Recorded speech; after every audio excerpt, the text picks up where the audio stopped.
Welcome everyone to another episode of rodianradio. If this is your first time checking us out, we really appreciate your listening support here. So this is Rodian Radio, your home for Star Wars updates, news on anything Star Wars, comics, video games, TV shows, you name it, we cover it. We are the news center for Star Wars. Hope everyone had a great Labor Day week.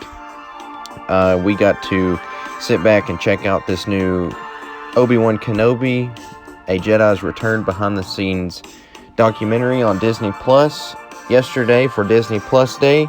Definitely recommend go checking that out. We got to see some behind the scenes and exclusive interviews with Hayden Christensen, Liam Neeson, Ewan McGregor, Moses Ingram, you name it, they were probably on there. The one person that was not on there that I was disappointed not to see was Tamora Morrison, but that's okay because we got the whole Book of Boba Fett documentary with him in it. So, also, Hasbro strikes again. Yes, the new cardboard packaging that Hasbro has been doing to their Marvel Legends and Star Wars Black Series. I was in Target yesterday and witnessed the new murder of Hasbro development. Yes, people are breaking into boxes, taking the figures out, and putting the boxes back on the shelf empty. I was a witness firsthand to that yesterday. I think Hasbro's really messing up their opportunities to make money with companies here. And not just that, but first and foremost, the collectors that's not able to get these figures because people are just stealing them out of the packages and putting the empty boxes back on the shelf. But I don't want to spend too much time talking about Hasbro. Tonight is all about bounty hunters. So me and Danny are going to sit down and talk about the bounty hunters code and how it influenced the bounty hunters, what kind of influence the bounty hunters had in Star Wars and the overall importance of bounty hunters. So sit back, enjoy, and as always, may the Force be with you here on Rodian Radio.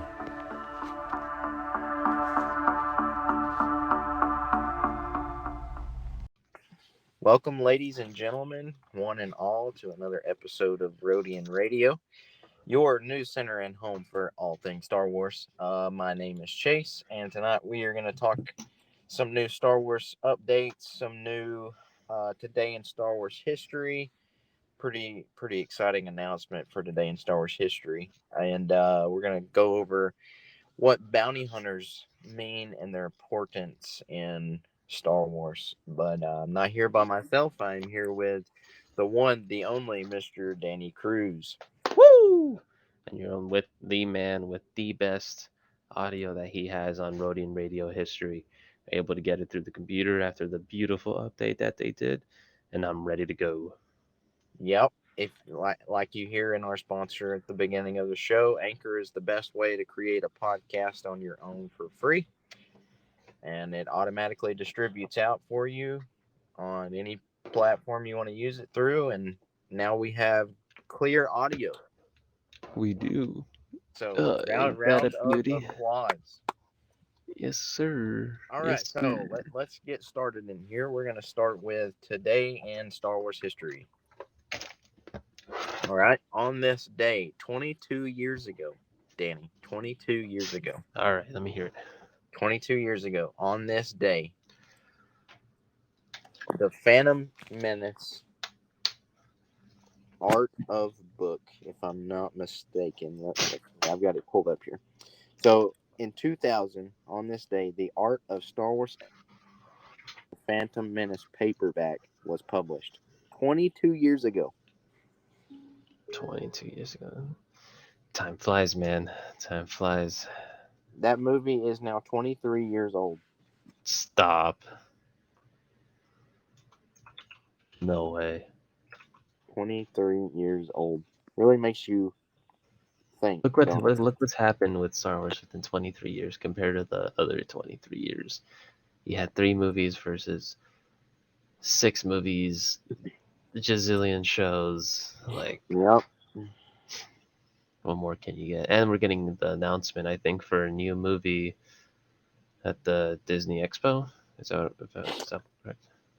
I did see something. I'm not sure if it's legit or not, but it was something to do about 14 new movies and shows. Wow. So I'm not sure, but we're gonna go ahead and get started with Star Wars news. So first off, uh, congratulations to the Book of Boba Fett for winning Outstanding Special Visual Effects. It's an Mm-hmm. Emmy winner, Book of Boba Fett.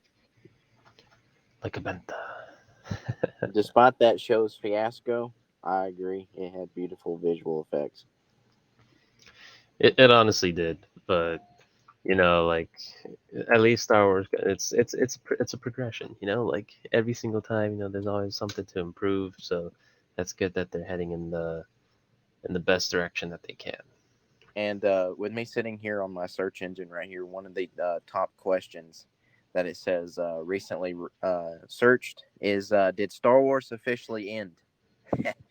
And I think that's funny because It's only the beginning.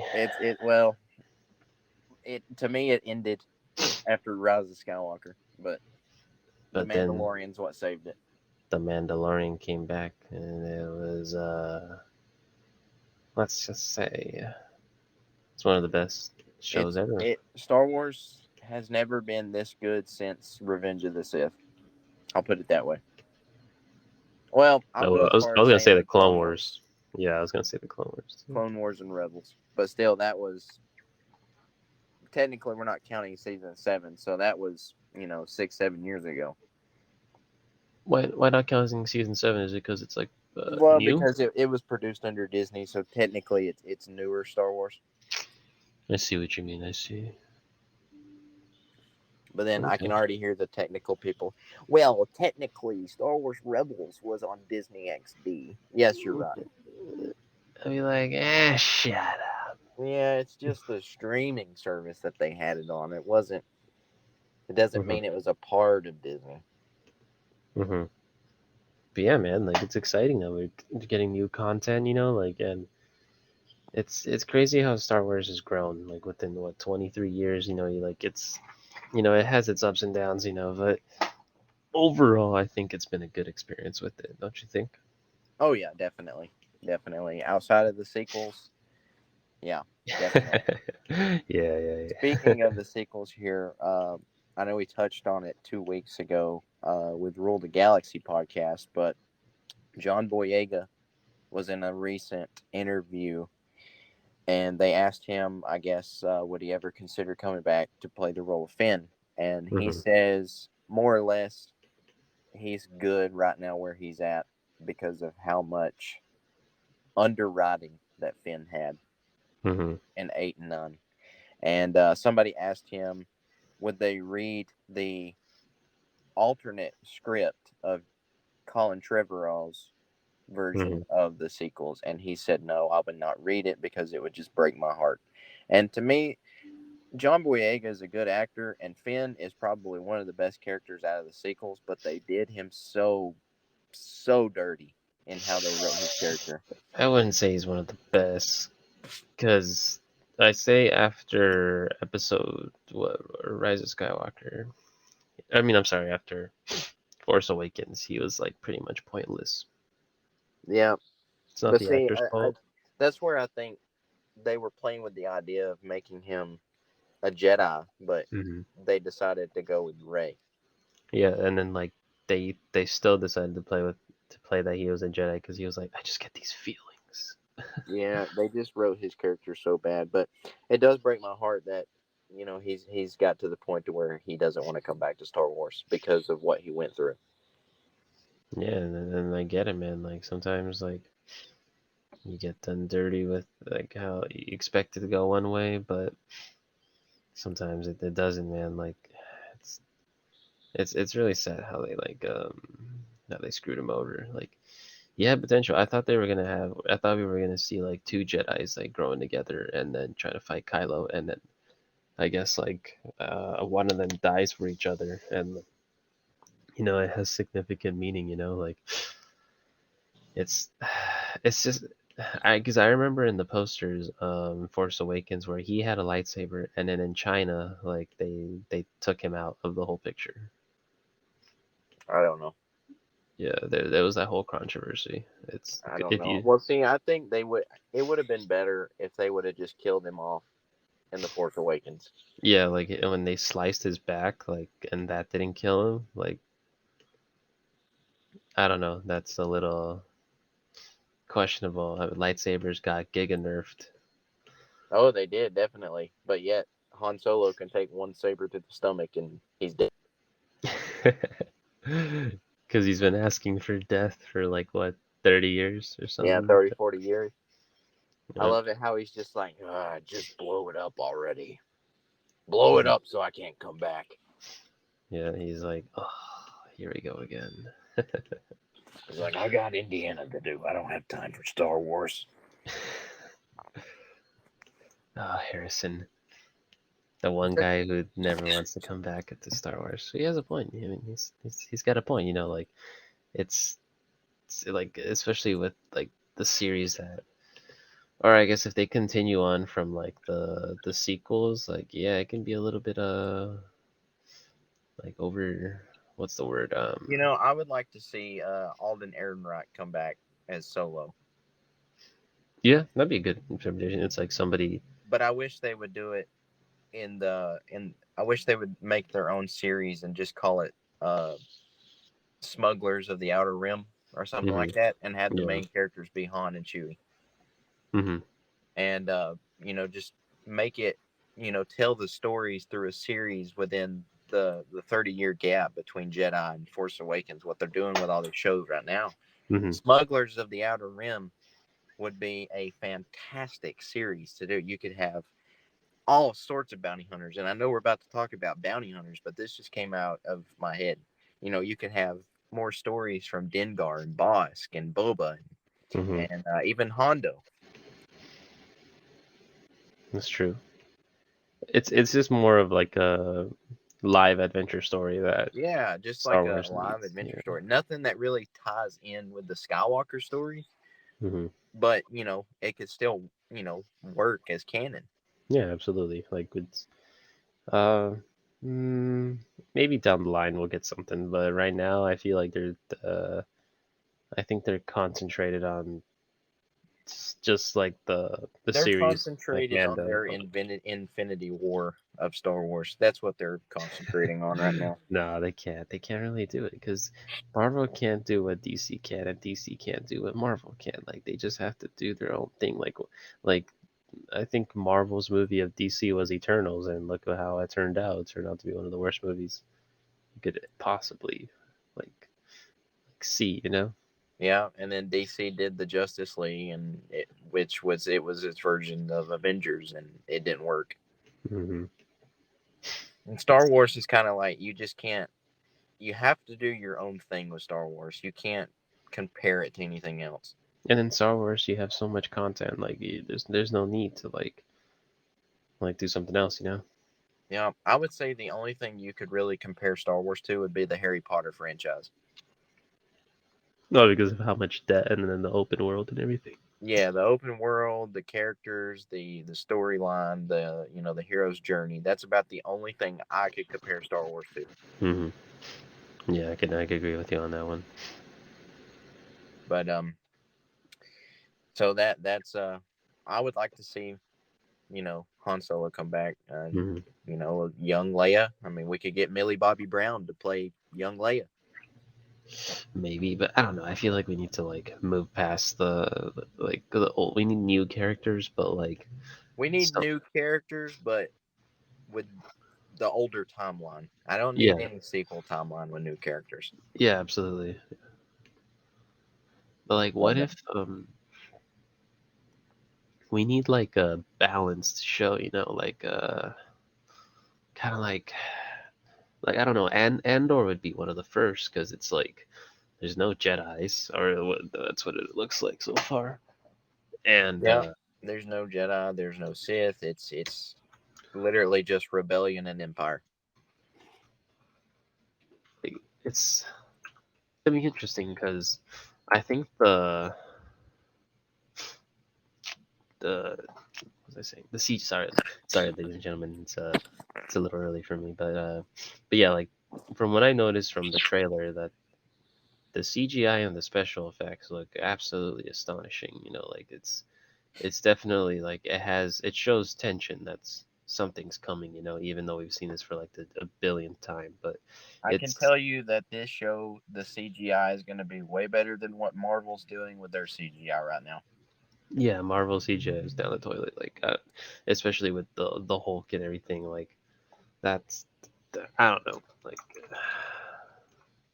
Yeah, who I knows, know this man. is not a Marvel podcast, but man, Marvel's Phase 4 is it's going down the toilet. Moon Knight was the only good thing Moon, out of Phase 4. Moon Knight and Was Spider-Man No Way Home considered part of Phase 4, or was it I the end think of I Phase think so. 3? I think it was Phase 4. I don't even know the phases, to be honest. Like it's all the same. I think Endgame ended Phase 3, and everything after Yeah, Endgame became Phase 4. So I yeah. would say Spider-Man and WandaVision and Loki and Moon Knight are the only good things that's come out of it so far. Mm. Yeah, like like I thought, what was it? Show the Winter Soldier. I thought that was boring.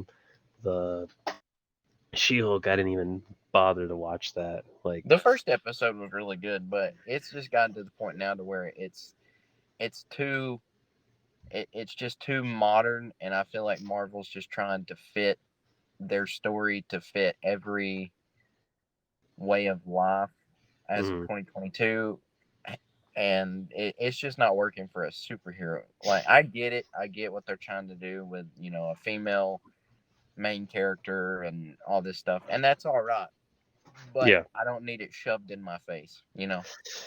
yeah, and I think in the last one, if I'm not mistaken, there was like CGI character twerking with Megan Thee Stallion or something like Yeah, that. like that's got nothing to do with She-Hulk. Like, I don't know. I think the CGI looks terrible. It is. It's horrible. For the budget that they have and everything, like they could have just hired the guy who did Avatar, and that would have been the end of it. They need to just go over to Jon Favreau and Dave Filoni and be like, "Hey, we'll pay you billions of dollars to use the volume on how y'all shoot y'all shows." Uh huh. It'll be like perfect. And then I want to hear Dave Filoni be like, "Well, that's more Star Wars. We do it for the fans." Yeah, because Dave Filoni's a real one. Don't ever don't ever disrespect Dave Filoni. Cowboy hat, man. He actually keeps a 9mm under that hat. The dude's ready and locked and loaded. They're like, they want to steal his secrets. I'd be like, no, no, sir. Not Not doing today. it. Not today, citizen. Not today. But so moving into the bounty hunters here. So to me, Star Wars is not about Jedi or Sith. When I think of Star Wars, I think of underworld, crime bosses, space western, gunslinging, and bounty hunters. Hmm. I feel like, what would you say the importance of bounty hunters is to Star Wars? I think the history that they have with other characters, they always have some type of relevance to somebody. Like, for example, Boba Fett or Cad Bane is relevant to Boba Fett because one, like, he was his mentor, and two, like, they basically went and had a standoff, and we now know why dent on his head or on his helmet. And then like Bosk is like, I guess Boba Fett's like big brother slash guardian. So like there's all connection. Like there's a very brotherhood feeling, no matter how much they hate each other or like how much they disagree or like what they do. There's a lot of brotherhood in it. I like what you say about brotherhood because that's Hmm. how I kind of classify the bounty hunters. It's like a creed, Yeah, there we go. Agreed. That's it. and it's like it's like they say this thing. Oh, what do you say it? Something to do with I'm drawing a blank right now, but yeah, it's like a creed. You have my Hmm. back, I have yours, kind of deal. And Exactly. you don't really see that with Jedi or Sith. You don't even really see that with regular civilians in Star Wars. You really don't, because like they basically grew up with like scraps and stuff, like Honor among thieves. That's what I was thinking about. For the most part. Honor among thieves. I see that's how the bounty hunters kind of go, because even in the Mandalorian, Mm-hmm. with the bounty hunters guild, Yep. they all hang out at the same place. They all got the same boss that they go through, Mm-hmm. and they all respect each other's boundaries until Mando goes AWOL with the highest bounty that they've ever seen. Yeah, greed eventually like, consumes them, don't you think? Yeah, agreed. Because you know, at the end of the day, whoever pays the most credits, that's who you're going with. Yeah, because like even though they're brothers, like eventually at the end of the day, like they're just they're fighting for scraps and stuff. Like it's hard. Like they get like when everything's good, they got each other's back, but like they know that it's it's every man for himself when it comes to like survival. And see, even in the Clone Wars, we saw Boba, Dengar, and Bosk on the same team, and Hmm. and they end up being with each other all the way up to Empire. Yeah, so they've gone a So long that's way like, I over mean, they've over been 20 bounty years. hunters together, yeah, for 20, 25 years. And Aura Singh, I feel like she was like the crazy aunt to Boba Fett Mm-hmm. And then until Tobias Beckett pushed her off the cliff or whatever he says in uh Solo. bounty hunters. Bounty hunters, I feel like, are the glue for Star Wars. That's what keeps Star Wars Star Wars. Because I'd say it's you can't go into a cantina and not have a bounty hunter somewhere. it'd be foreign. It'd be like Canto Bot in The Last Jedi, and everybody in there human. Yeah, man. I don't. The Last Jedi. Yeah, we don't talk about The Last Jedi here. Well, we do, but we're not friendly to it. Yeah, I agree with you on that one. But But yeah, like like, the bounty hunters, they're just, to me, I feel like their impact in Star Wars is what keeps Star Wars together. mhm, You even had them in Kenobi. The Inquisitors, even Reva, even put out a hit for Kenobi, and it was all mhm. bounty hunters that went looking for him. That's true. They weren't that good though, No, they really because weren't. I guess it's Kenobi. You're going against one of the best, guy who survived Order 66. So You think about Cad Bane, he made his living off of being a bounty hunter for 60, 70 years. So yeah, did Boba. he Boba. basically met all the important characters in Star Wars. He met Skywalker, he met Anakin, he met Ahsoka, he met Darth Maul. No, did he meet Darth Maul? I don't think so. No, I he don't met think he Dooku. He met met Darth Dooku. Maul. He met Dooku. Palpatine. He met Palpatine. Yeah, and Dooku.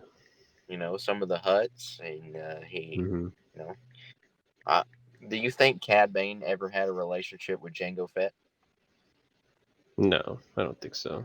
Or maybe like he knew his dad, but like Well, we do hear him say to Boba at one point something about his dad. I think in the Clone Wars. So mhm. I think that they knew each other, but I don't think they got along. Sort of like how Cad Bane and Fennec Shan got along. I feel like that's how Jango and Cad Bane would be. Mm-hmm. Cad Bane and Fennec Shand got along. Like they No, they didn't basically. get along. That's what I'm Oh saying. yeah, I feel like that's how their relationship would have went. yeah. When you have like two like pretty batty bounty hunters, like they want to show who's on top. But I think Cad Bane is the one I who mean, wants to even show more with of you. even with Fennec Shan, she goes as far back as the Bad Batch. So what has she been doing for 30 years? Exactly. I'm excited to see more about Omega's story. I think Omega is going to have some sort of impact from Fennec. Mm-hmm. Um, I think so. who knows? What if Omega turns out to be half Mandalorian, half clone, half bounty hunter? I mean, isn't she technically a clone though? She's technically a clone, yes, but she would also technically be a bounty hunter because she is, a Fett. Mm-hmm. That is true. So Even the maybe. Bad Batch. Look at the Bad Batch. They were doing bounty hunting in the last half of season 1 of the Bad Batch. Mm-hmm. So would you say that she is I feel like she has meaning to the story. Like she's like she's got to have some important relevance. role. Because she's still young, so she could definitely play out later in the Clone Wars or in Star Wars and history or in general. Maybe she's the last strand of Jango Fett's DNA, and that's the last chance that they get to have any sort of connection to Jango Fett. So what if Boba actually finds Fennec in season 2 of in season 2 of the Bad Batch? Hear me out. What if Boba actually confronts Omega and takes Omega under his wing, but ends up losing her to some sort of unfortunate events? That would explain why Boba goes psycho and starts disintegrating people up to A New Hope.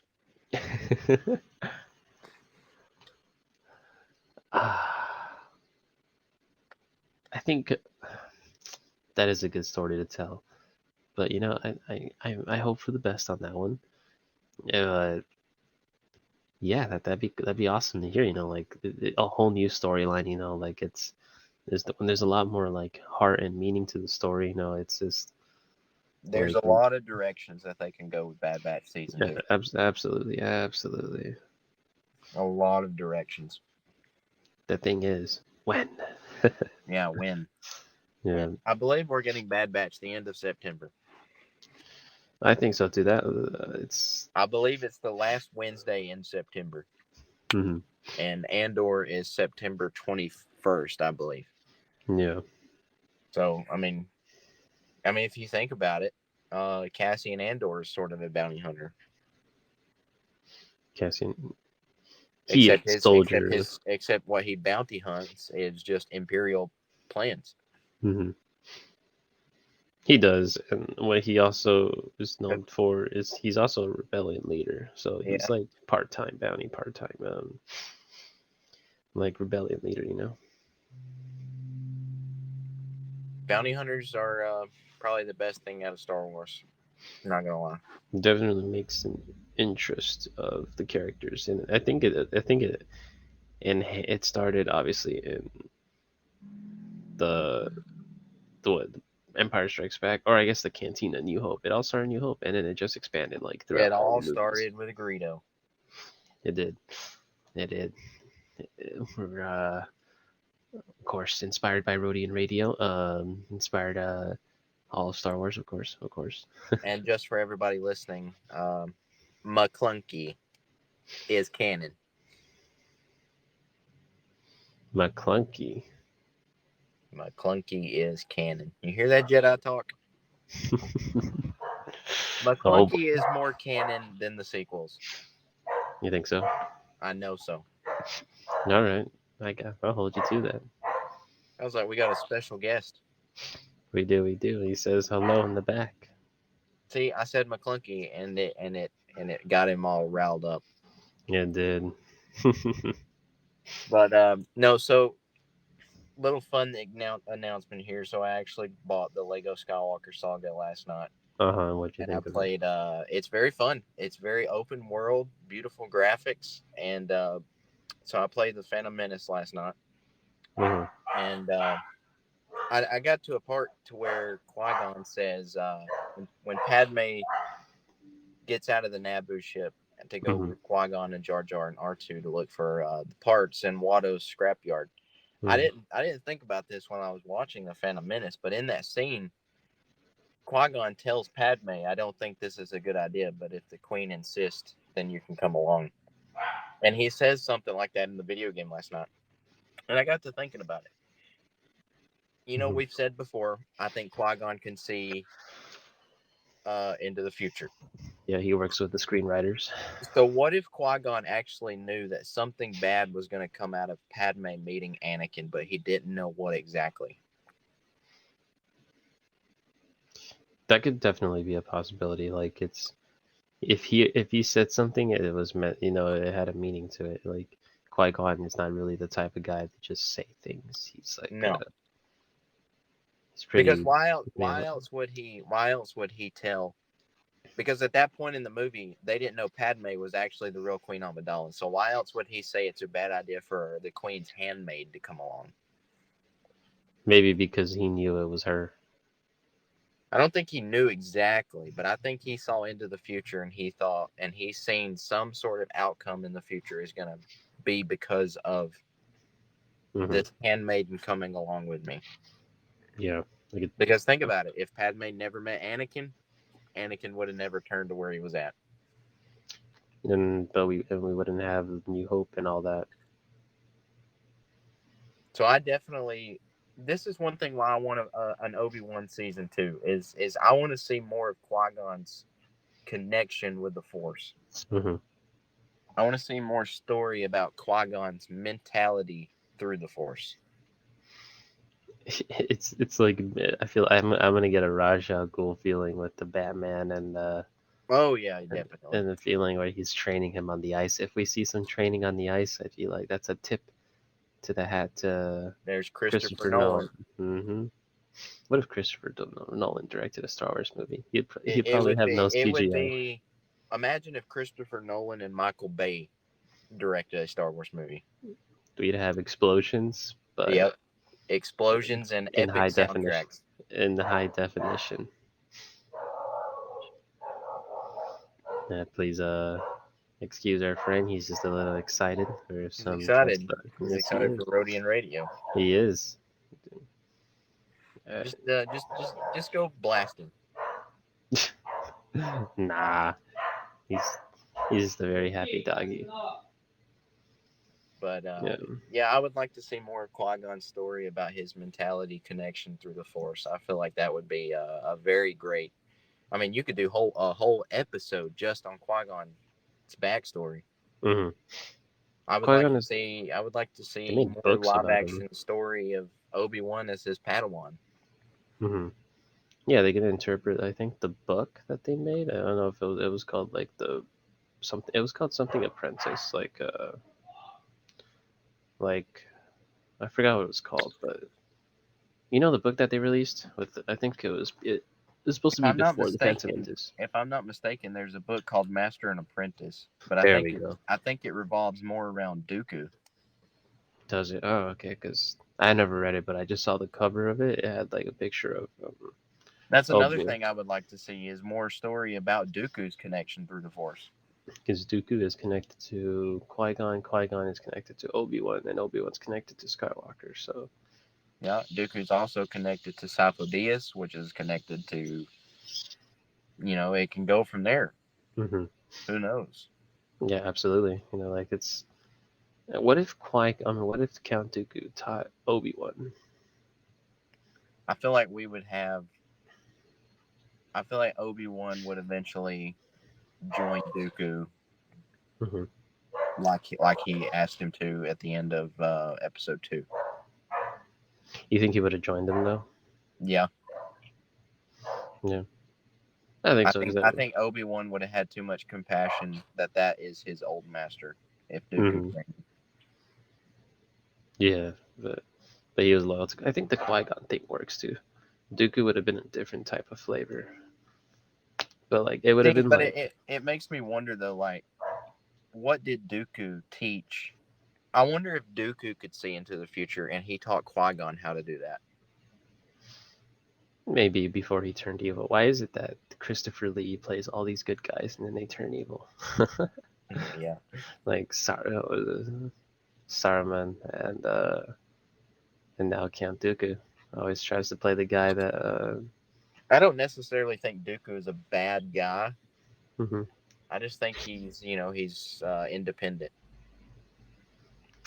He's independent, but at the same time, Dooku did some things in the Clone Wars. He did some horrible things in the Clone Wars. Yeah, because he saw it as nothing else mattered, which he's got a point. Because like all of it was going to come to an end. Imagine knowing that everything was going to come to an end. Like it's irrelevant. I would like to see, whether it's in a book or live action or even animation, Dooku training Qui-Gon. I would also like to see Yoda training Dooku. That would explain why Dooku knows so much about the Force. Mm-hmm. I mean, you have to, man. Like he's the master of the forces. So Yoda taught Dooku. Dooku was powerful with the Force that he taught Qui-Gon. Qui-Gon was powerful with the Force. but he didn't get to finish really teaching Obi-Wan as much as Obi-Wan needed, and that would explain why Obi-Wan is not so powerful with the Force like everybody else. Hmm. I think he got more powerful as the older he got, because I think he Obi-Wan started. just drew the short straw because even his Padawan was more connected to the Force than he was. But somehow he was still able to overcome. Well, he was Like, able to overcome it because Anakin let his anger blind him. hmm Obi-Wan was just the balanced choice. Obi-Wan had more mental balance than Anakin. That's the only reason. Hmm. Now, if Obi-Wan had compassion like Anakin, Anakin would have destroyed him. He would have.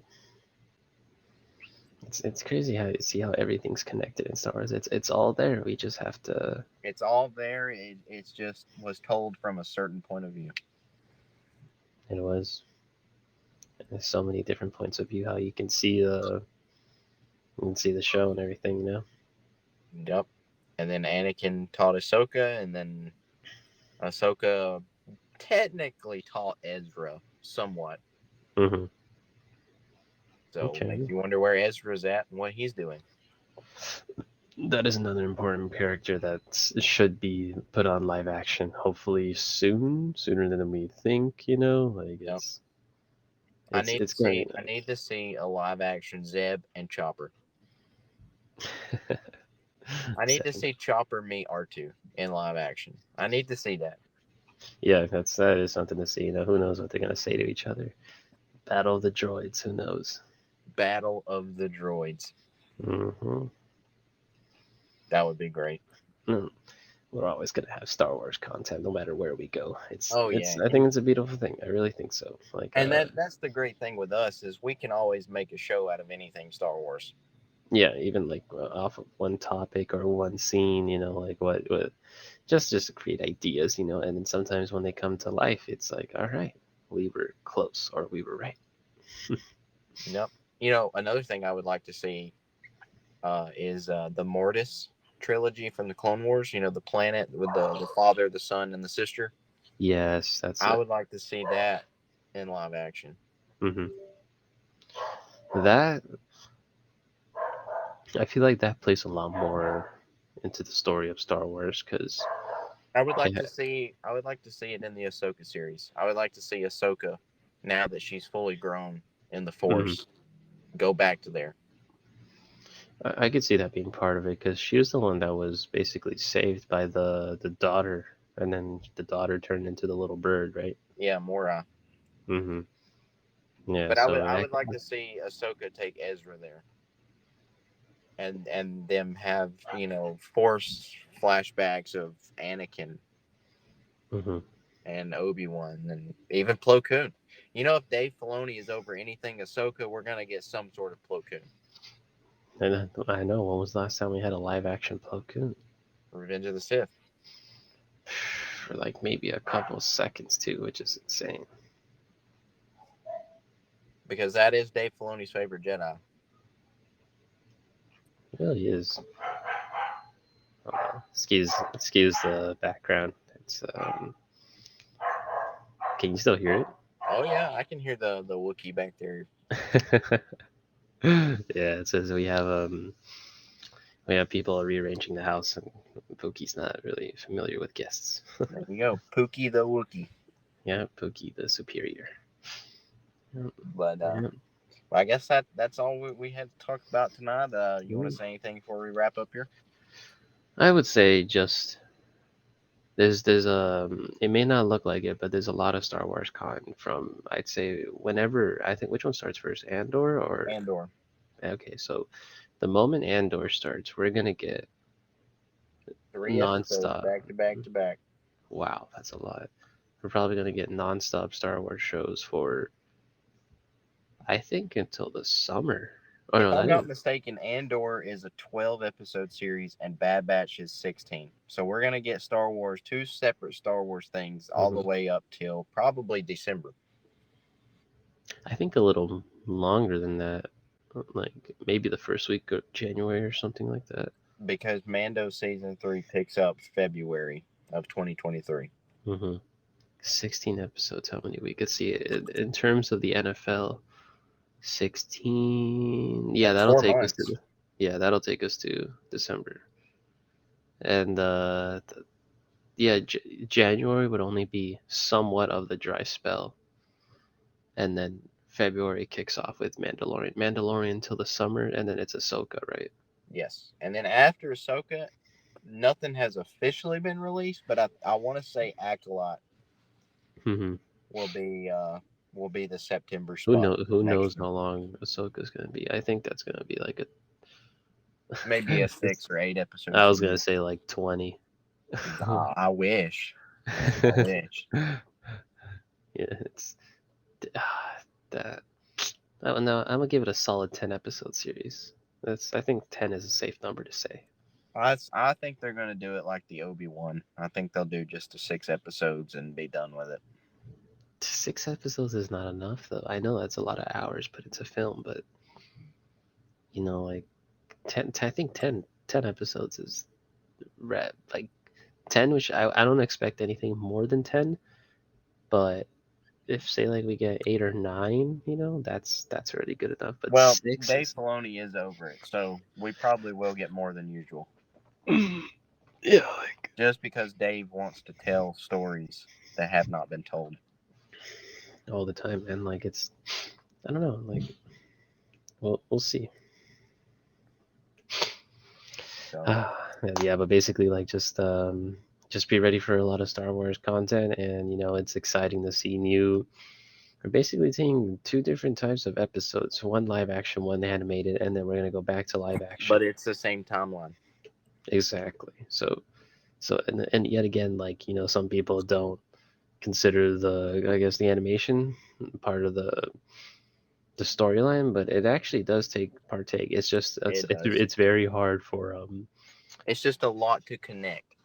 and then it's very hard. Can you imagine having like all that CGI, all that like costume special effects, the time, like in an animated show, like it's much easier, and they're much more flexible, and they can show more, and then they can they can create stories, and they there's a lot more just with the animations, like they can always improve on them. It's not easy, but they've always shown improvement, and like it always try to enhance the story, which I think is one of the best things that Dave Filoni and John Favreau have done.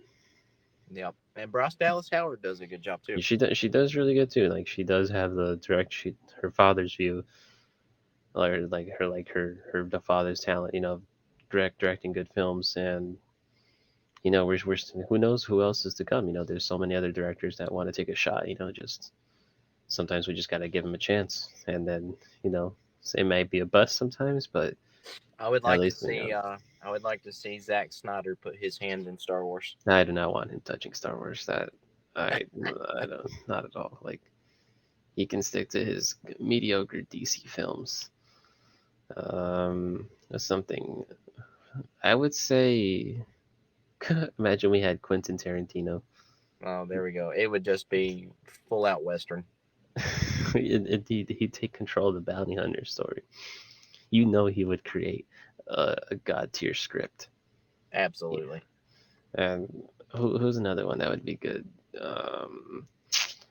Christopher Nolan would tell more of like overall meaning of the story, but he would make everything look like pretty much HD to the Yeah. max. I don't Steven know. Spielberg, I just want George Lucas to come back. if he comes back, what if he's directing the last or the next movie? It's gonna be a hit. Revenge of the Sith was not a hit. It was just popular. It wasn't a hit. I know you just divided our listener base. It was a hit, but at the same time, like it had mixed reviews. Like we got to look in terms of statistics and everything. Well, The Force Awakens was technically a hit too, Yeah, and it had mixed reviews. So that's true. When are we gonna get the 4-hour extension of the Revenge of the Sith? There are 2 hours of content that we should be seeing. I need to see. I need to see the a 4 hours. whole. I need to see a whole 15 to 20 minute stretch of Order 66. It's 15. You're like, and Done. I need to see Anakin storming the temple, and I need to see him actually killing younglings. Because if they have 2 extra hours, it's like Lord of the Rings, dude. You have I 2 need to extra see him hours. killing Jedi. I need to see all that. Mm-hmm. Yeah, there's so much more content that they can create. Like, there's no way that, like, it's just how it is. You know what I mean? Like, 2 hours, like, the day they released the 4 hour extension, I'm sorry, the day they released the 4 hour extended version, you best bet I'm gonna get it. No doubt. You best bet. No And doubt. then we would do an episode on it, like what we missed and all that. Oh, we would do the next 4 episodes just doing an hour watch view of each part. Mm-hmm. Part 1, part 2, part 3, part 4. Exactly, right? But I think that's all we've got for today. So Mm-hmm. we really appreciate everyone checking us out. You can find us on Instagram, Twitter, YouTube, wherever you get your podcast. We want to hear from you. Send us topics to talk about, questions, fan art for us to put up on our YouTube. Whatever you want to send to us, you can send that over at rodianradiopc@gmail.com. Mm-hmm. Really appreciate everyone checking us out. Quick shout out to all of our sponsors here: Dr_Awesome_1010, Commander Phoenix, 88 Legion, and Lego Shock 0451 Official. You can find all those guys on Instagram. They are all toy photographers. Really great photographers. They make great custom work. Go check those guys out and give them a follow. Help support them as they help support us and help support us. If you like Rodian Radio, leave us a review on whatever podcast you can or on our YouTube channel. We really want to try to grow our numbers up so we can probably do a Christmas giveaway. Ooh. So big things coming for Rodian Radio in 2023. If everything works out, we'll have a great show lined up for you in spring of next year. Mm-hmm. So we until next time, this is Rodian Radio. I'm Chase. And this is Danny. And may the force be with you and McClunky as always. It's another check for Daddy.